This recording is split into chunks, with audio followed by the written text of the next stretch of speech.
예수를 팔자르라. 아멘. 지난 시간 우리 예수님께서는 그 떡에 이렇게 또 이끌려서 예수님께로 나온 무리들에게 자신이 그 육신의 떡, 이 땅에서 그냥 먹고 그냥 사라지는 육신의 떡이 아니라 하나님께서 주신 생명의 떡이다. 그리고 예수 그리스도를 믿는 자, 예수 그리스도로 나오는 자, 그들이 바로 그 믿음을 통해 예수 그리스도를 먹고 영원한 생명을 소유하고, 우리 예수께서는 그런 아버지께서 보내신 그런 사람들을 하나도 잃어버리지 않고 마지막 날에 내가 다시 살리리라 라고 이렇게 말씀하셨습니다. 이 예수님의 나는 생명의 떡이다라는 예수님 말씀 앞에 이 많은 사람들의 그 반응이 있습니다.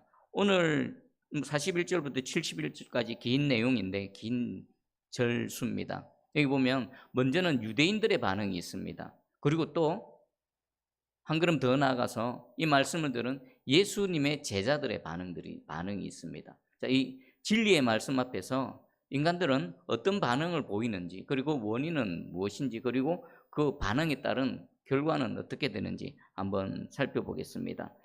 첫 번째는 유대인들의 반응입니다. 41절을 보니까 자기가 하늘에서 내려온 떡이라 하심으로 유대인들이 예수에 대하여 수군거려. 여기 지금 이 유대인들은 지금 예수님 그 떡 때문에 예수님께 나온 무리들과 함께 경건한 유대인들도 다 포함됩니다. 우리 59절 끝에 말씀해 보면은 이 말씀은 예수께서 가버나움 회당에서 가르치신 말씀입니다. 회당에는 누가 모입니까? 경건한 유대인들이 하나님 말씀으로 또 가르침을 받고 하나님께 기도하고 예배드리기 위해서 모이는 곳이 회당입니다. 그러니까 지금 이 말씀을 듣는 사람들은 예수님께 나온 무리들 외에도 이 회당에 있는 경건한 유대인들이 다 포함되는 겁니다. 근데 이들이 이 예수님의 말씀, 나는 하늘에서부터 내려온 생명의 떡이다 라는 이 말씀을 들은 유대인들은 어떤 반응을 보입니까? 수군거려입니다. 수군거려. 이 수군거리다의 원어의 의미는요, 우리 비둘기가 구구구구 하는 거 있지요. 그리고 벌들이 막 날아다닐 때 붕붕붕 하는 벌들의 그 날갯짓 소리, 그것을 이렇게 형상화한 겁니다. 투덜거리다라는 의미가 있습니다. 수군수군거리다. 뭔가 마음에 들지 않아서 그 자기들끼리 뒷말로 앞에서는 말 못하고 그냥 웅성웅성하고 뭔가 수군수군하고 투덜투덜하고 그런 모습을 보이고 있습니다. 예수님께서는 그들에게 이렇게 말씀하십니다. 그들이 투덜거리면서 예수님을 향해서 이렇게 말합니다. 42절에 이르되 이는 요셉의 아들 예수가 아니냐? 그 부모를 우리가 아는데 자기가 지금 어찌하여 하늘에서 내려왔다 하느냐? 이들은 눈에 보이는 것밖에 모릅니다. 이들은 지금 갈릴리 출신들이고 예수님도 이 나사렛 출신이지 않습니까? 예수님이 어렸을 때부터 막 뛰어노는 모습, 예수님의 자라시는 모습 뻔히 봤던 사람들입니다. 그런데 그 예수가 어느 날 갑자기 나는 하나님의 아들이다, 나는 하늘에서 내려온 생명의 떡이다 라고 하니까 어이가 없는 겁니다. 도대체가 저 예수라는 사람이 지금 무슨 말을 하고 있는가라는 겁니다. 우리가 예수를 아는데, 그 요셉의 아들 예수를 우리가 아는데 어떻게 자신이 하늘에서 내려왔다라고 말하느냐라고 투덜거리고 있습니다. 이들은 두 가지로 인해서 수군거리고 투덜거립니다. 하나는 눈에 보이는 것밖에는 믿지 않는 겁니다. 그리고 또 하나는요, 이게 자기들의 생각과 예수님의 생각이 다른 겁니다. 그들은 그냥 떡을 원해서 예수님께 나왔는데 예수님은 그들이 원하는 떡은 안 주고 계속 그 떡 가지고 하늘의 떡, 생명의 떡, 영생 이런 걸 말씀하시니까 이들은 받아들일 수가 없는 겁니다. 지금 무슨 말을 하고 있느냐? 그냥 자신들이 원하는 그 떡이나 주지. 그 전날 오병이의 기적을 일으키셨던 것처럼 지금 자신들이 원하는 건 그냥 먹는 떡, 그거면 만족한데 그건 안 주고 계속 다른 얘기를 하니까 마음속에 원망이 생기고 불평이 생기고 또 알아듣지도 못하는 말을 하니까 수근수근하면서 투덜대고 있는 것입니다. 여러분, 이 생각 자체가 철저하게 이 세상적 가치관, 이 물질적 가치관에 매여져 있으면요, 우리 예수님 누구십니까? 하나님이시지 않습니까?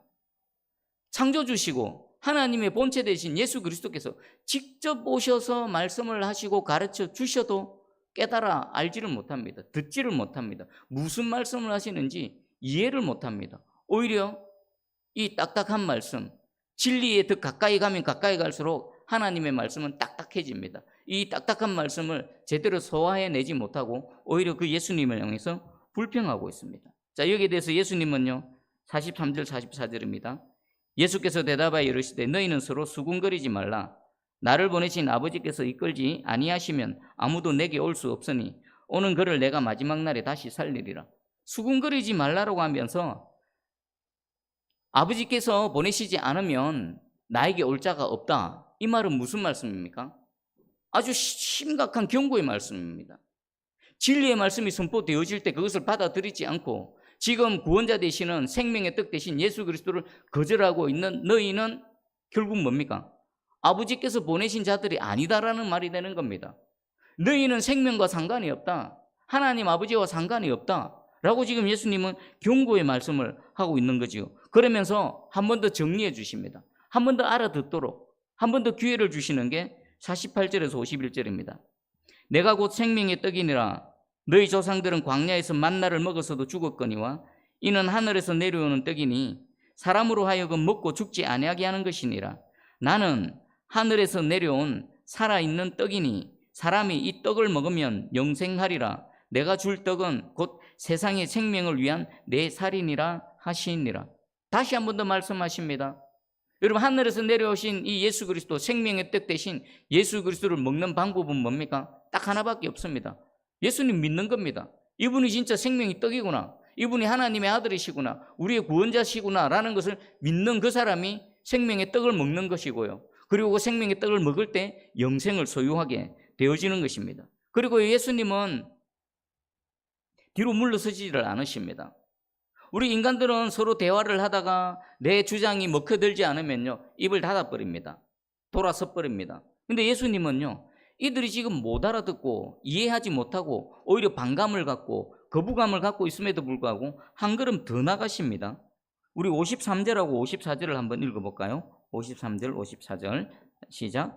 예수께서 이르시되 내가 진실로 진실로 너희에게 이르노니 인자의 살을 먹지 아니하고 인자의 피를 마시지 아니하면 너희 속에 생명이 없느니라. 내 살을 먹고 내 피를 마시는 자는 영생을 가졌고 마지막 날에 내가 그를 다시 살리리라. 예수님은 결코 타협하거나 그 상대방이 못 알아듣고 거부감을 보인다고 해서 뒤로 물러서지 않으십니다. 오히려 한술 더 뜨십니다. 지금까지 말씀만으로도 소화하기가 힘들고 이해하기가 어렵고 그래서 불평하고 투덜거리고 있는데 그들에게 더 직설적으로 말씀하십니다. 더 깊이 말씀해 버리십니다. 자, 그런데 여기 보면은 52절에 보면요, 그러므로 유대인들이 서로 다투어 이르되, 무리들이라고 해서 모두가 다 예수님을 거부하는 건 아닌 것 같습니다. 서로 다퉜다. 무엇 때문에 다퉜을까요?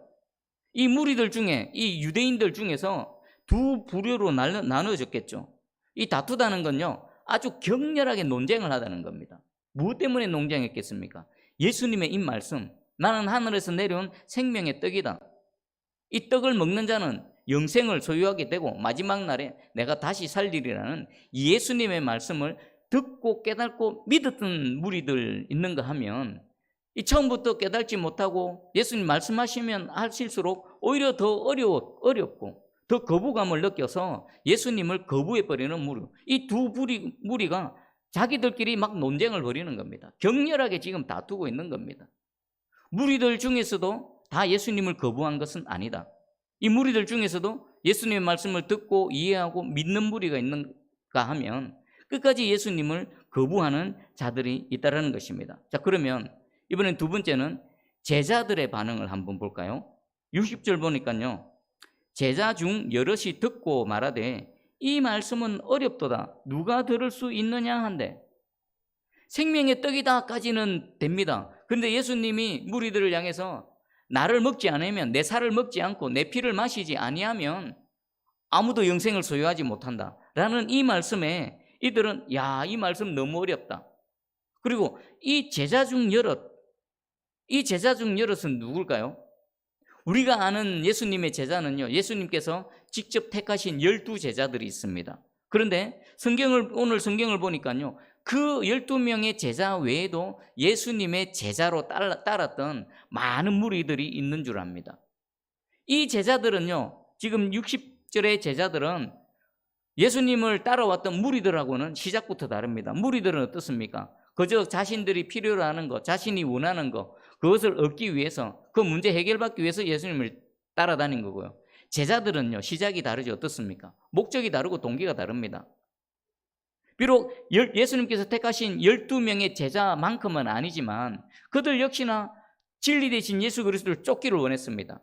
어느 정도 대가 지불을 하고 자기 것을 내려놓고 나는 예수님의 제자입니다, 스승이신 예수 그리스도 가르침을 받고 가르침대로 살겠습니다라는 믿음과 결단으로 예수님과 함께하고 있는 많은 제자들이 있었던 것입니다. 그 중에서 여럿이 이 말씀은 어렵도다, 누가 이 말을 들을 수 있느냐라고 거부감을 나타낸 겁니다. 자, 그러면 제자들 중에서도 제자라고 해서 다 같은 제자는 아니라는 겁니다.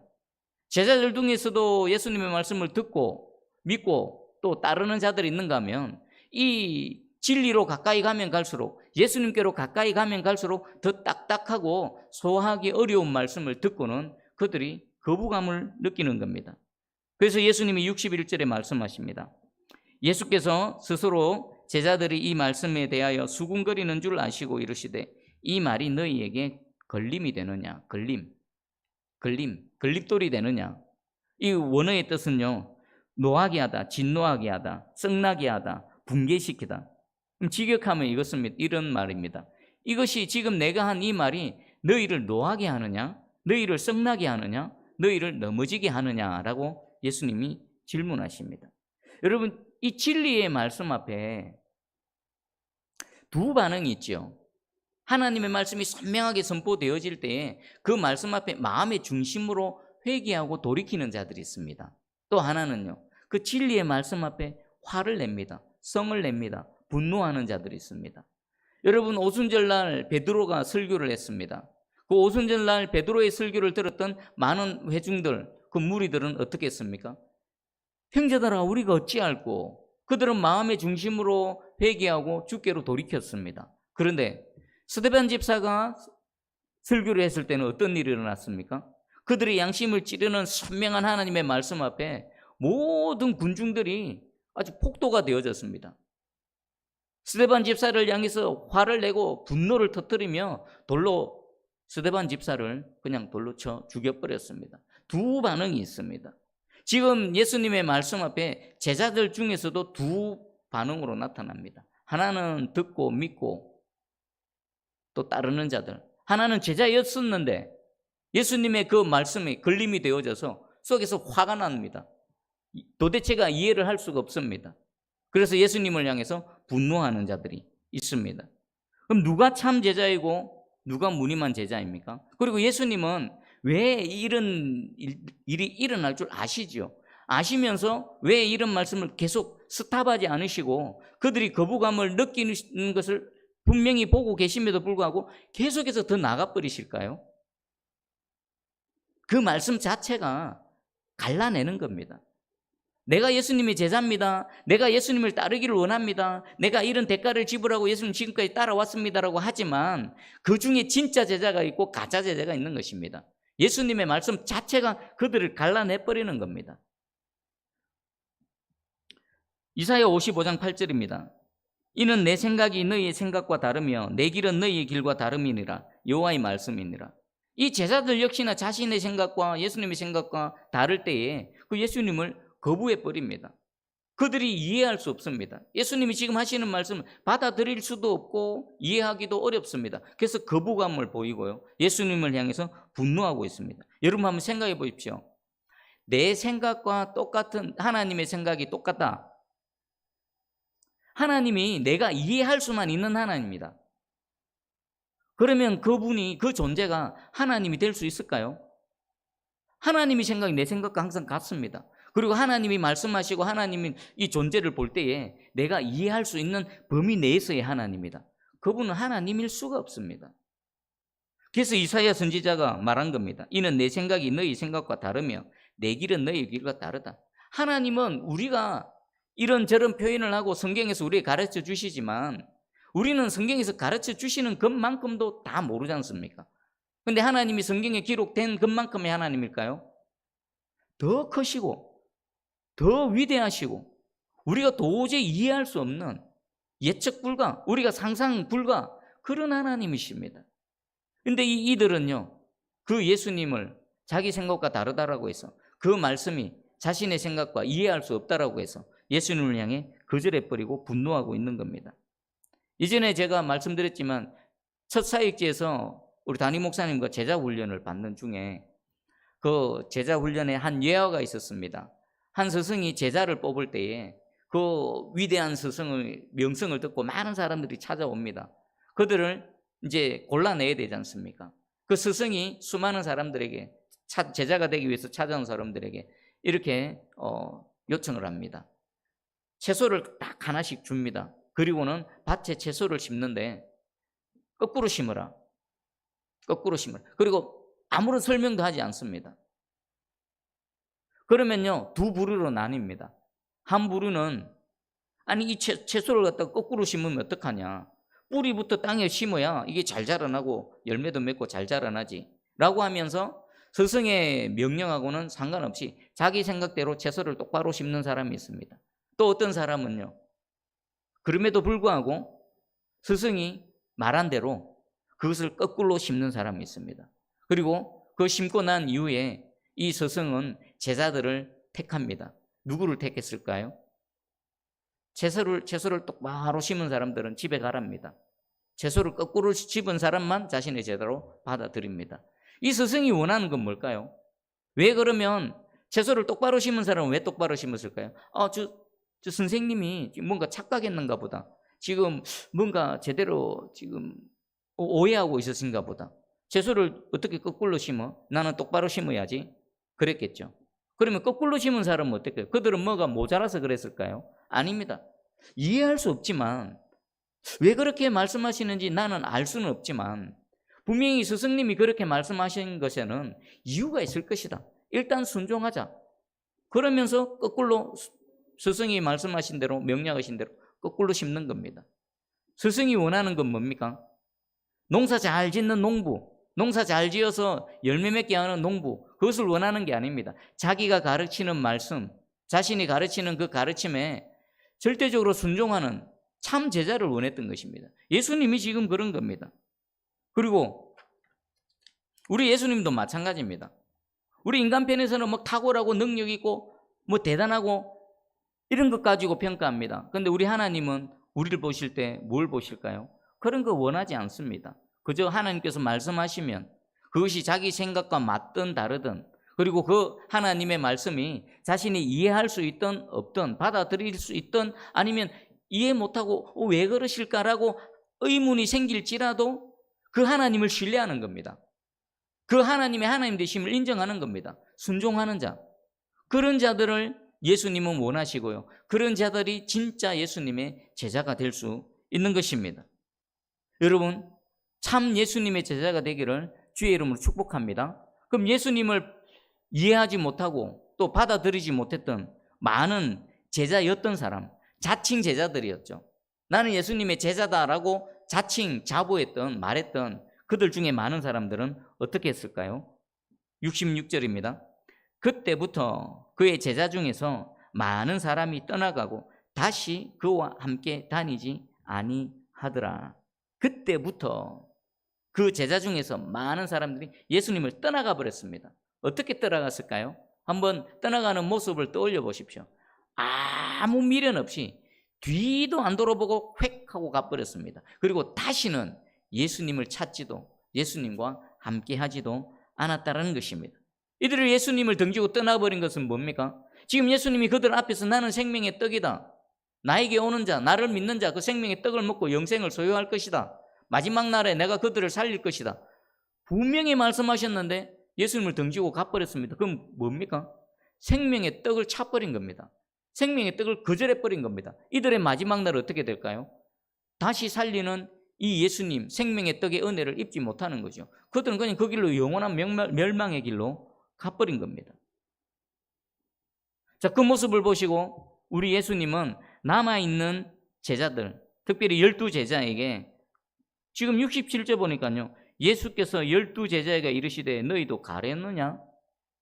이 말씀에 보면 남아있는 제자라고 표현 안 했습니다. 12제자에게입니다.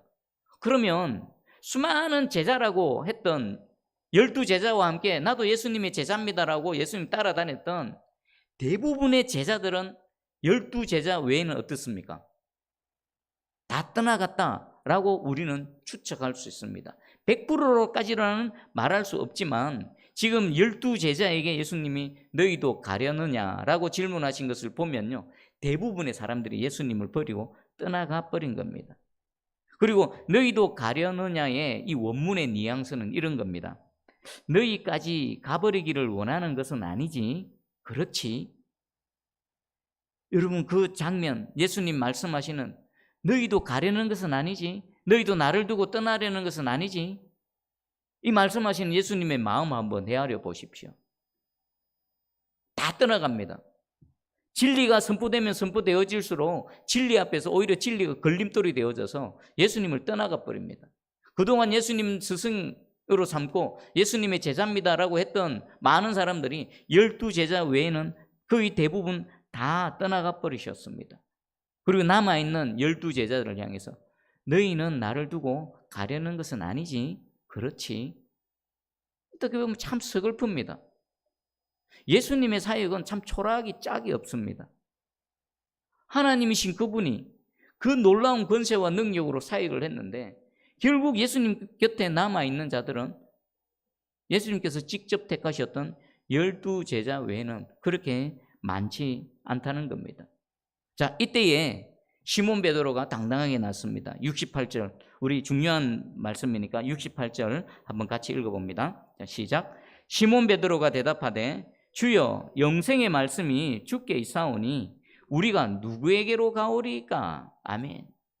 베드로가 12제자의 대표로서 예수님 앞에 나와서 당당하게 외치고 있습니다. 주여, 영생의 말씀이 주께 있사온데, 이것은 맞습니다. 아멘입니다. 예수님이 하늘에서 내려온 생명의 떡입니다. 내가 예수님을 믿습니다. 우리가 예수 그리스도를 믿습니다.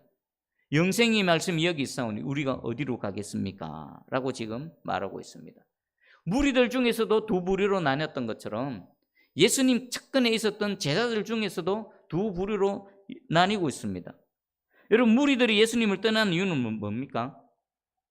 자신들이 원하는 예수님이 아니었던 것입니다.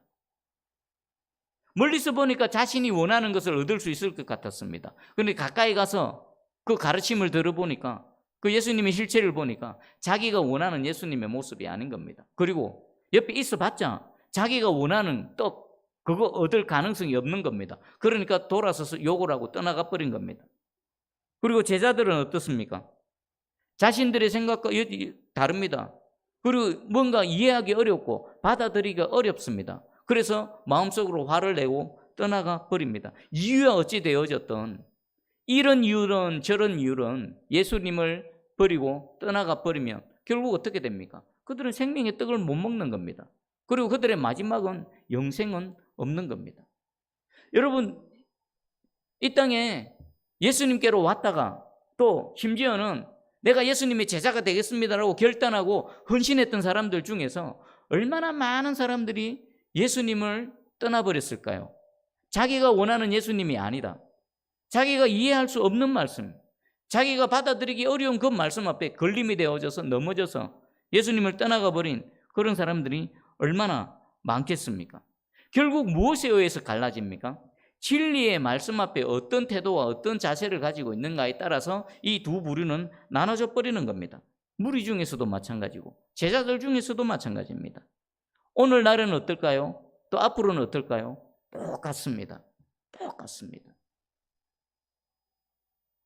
지금도요, 수많은 사람들이 자기가 원하는 예수님이 아니라서 그것이 확인되어지는 순간 돌아서 가버리는 겁니다.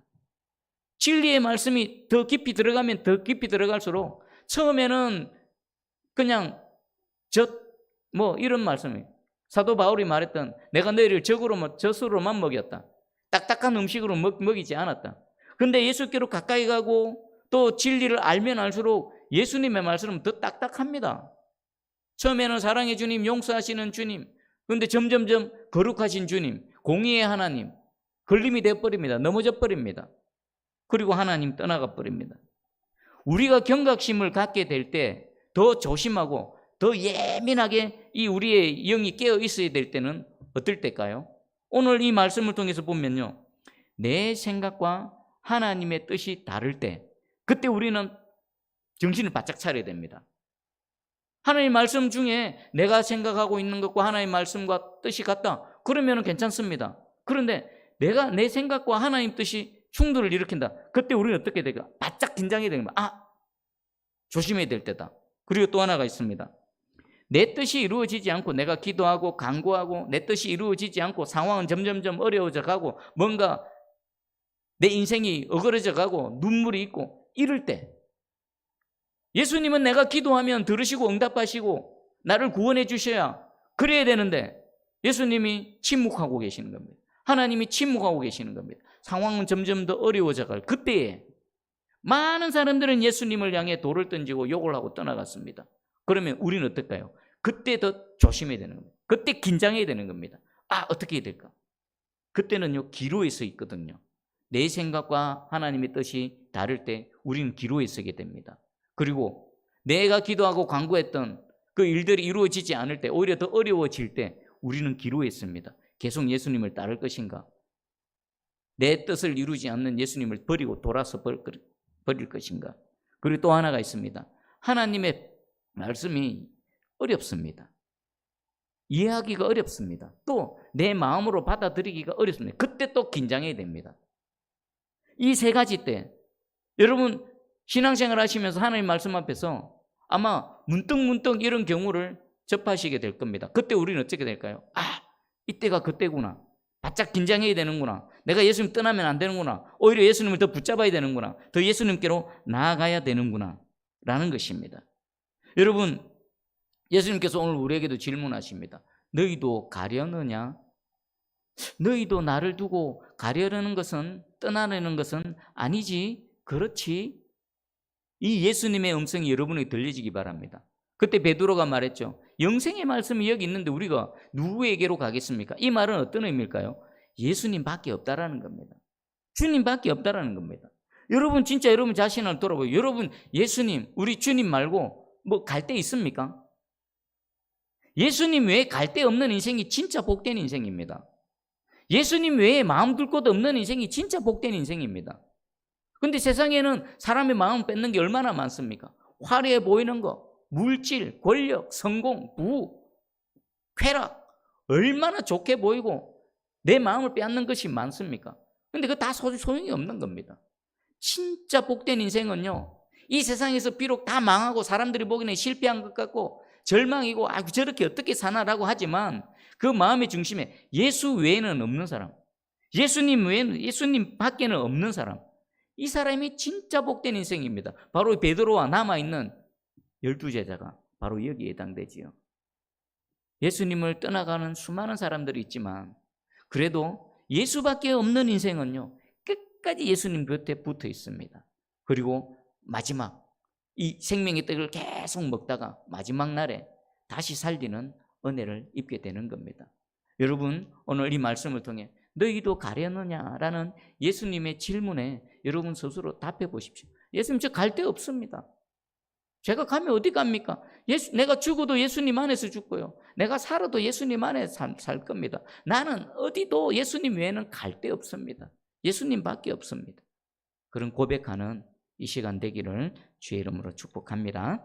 기도하겠습니다. 사랑의 주님, 감사합니다. 오늘도 또 말씀으로 찾아와 주셔서 그 진리의 말씀 앞에 많은 무리들의 반응을 보여주셨고, 또 제자라는 스스로 제자, 또 예수님을 따르기 위해 뭔가 결단하고 뭔가 대가 지불을 했던 사람들 중에서도 그 딱딱한 진리의 말씀 앞에서 또 두 부류로 나누는 모습을 봅니다.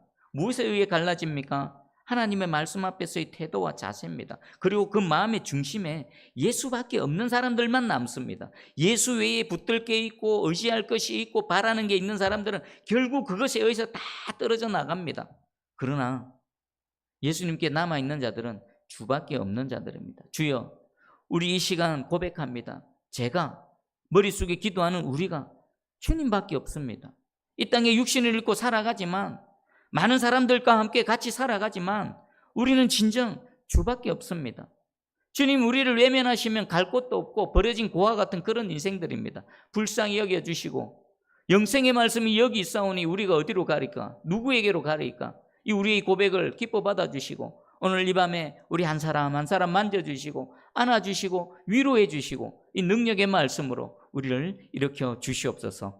감사드리며 예수님의 이름으로 기도합니다.